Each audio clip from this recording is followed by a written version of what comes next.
So to fix this problem, first of all, you have to head straight to your phone menu and try to search for your phone settings. Just scroll, and when you find your phone settings, just tap on it.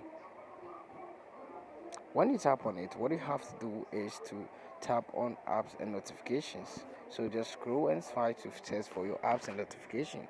When you find it, just tap on it to open it.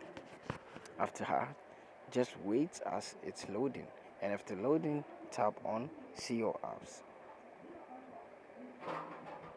So after that, you have to wait for it to load,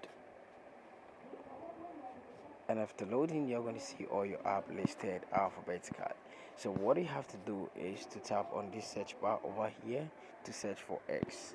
And when you search for X, what you have to do is to scroll, then you tap on X, and you're going to be in the app info of X. So to fix the problem, tap on notifications and make sure this show notification is still good on. When it's off like this, turn it on, then make sure everything is on over here, because notifications are very important.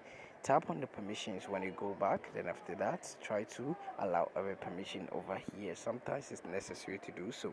Tap on the storage and cache and tap on the clear card to clear the cache, then you go back, then you tap on mobile data and Wi-Fi and make sure the background data is toggled on or is turned on your device. Now go back and tap on full stop, then you tap on OK.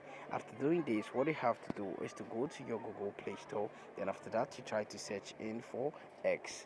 So when you're searching for X, just tap on it when it appears like this, then after that just try to update your X account.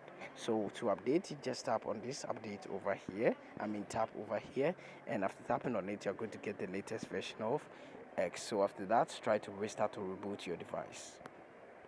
So tap on restart, then tap on OK, and this problem is going to be fixed. Thank you for watching this video. See you in my next video.